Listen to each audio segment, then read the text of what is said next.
მოგესალმებით საგანმანათლებლო ცენტრი GM-დან. მინდა ვისაუბროთ კომპიუტერულ პროგრამებზე, კერძოდ საოფისე პროგრამაზე, რომელიც მოიცავს რამდენიმე პროგრამას. ეს არის Windows-ი, Word-ი, Excel-ი, ინტერნეტი და იშვიათ შემთხვევაში PowerPoint-ი. თუ ადამიანმა პიროვნებამ არ იცის კონკრეტულად საოფისე პროგრამებთან მუშაობა, მას უჭირს ნებისმიერ ორგანიზაციაში მუშაობა კომპიუტერთან. აქედან გამომდინარე, ჩვენ უნდა ვიცოდეთ თუ რაში გვჭირდება თითოეული პროგრამები. ახლა განვიხილოთ თითოეული მათგანი. ესენია Windows-ი კონკრეტულად, რომლებიც უნდა ვიცოდეთ თითოეულ ფანჯარაში მუშაობა, თუ რაში გვჭირდება Windows-ი, როგორ შევქმნათ ახალი საქაღალდე, როგორ შევქმნათ ახალი საქაღალდის შემდეგ ჩვენთვის ასურველი ნებისმიერი დოკუმენტი, რა არის ზოგადად ინფორმაცია, რაში გვჭირდება ეს ინფორმაციები.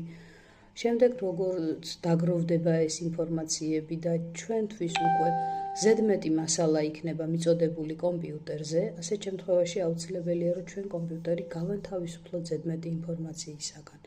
აქედან გამომდინარე, უნდა ვიცოდეთ მისი ნაგვის ურნაში გადატანა.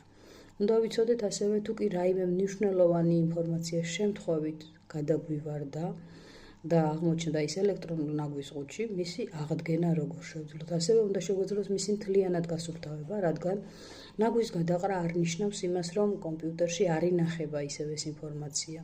აუცილებლად უნდა შევძლოთ მისი დაწვა. დაწვის შემდეგ დამწვარი ნაგვის აღდგენა ფაქტიურად შეუძლებელი არის. ასევე უნდა შეგვეძლოს შემდეგ პროგრამებზე მუშაობა, რომელიც არის Word-ი.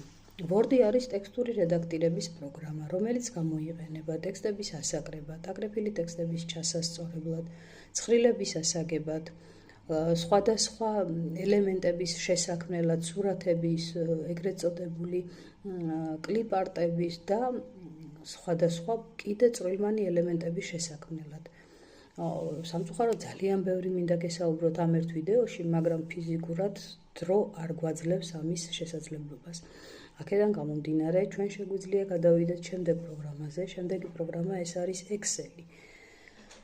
Excel-იც აუცილებელია ძალიან ბევრ სფეროში, ელემენტარულ დონემდე უნდა ვიცოდეთ მიმატება, გამოკლება, გამრავლება, გაყოფა, რაც არის აუცილებელი Excel-თან მუშაობის შემთხვევაში. ეს პროგრამა მოიცავს ცხრილებს, გრაფიკებს, დიაგრამებს და სხვადასხვა ფილტრებსაც კი. ეს პროგრამა გვაძლევს შესაძლებლობას გავაკეთოთ აღრიცხვები, დოკუმენტაციები და ჩვენთვის ასურველი ნებისმიერი რამ ორგანიზაციაში მუშაობის შემთხვევაში.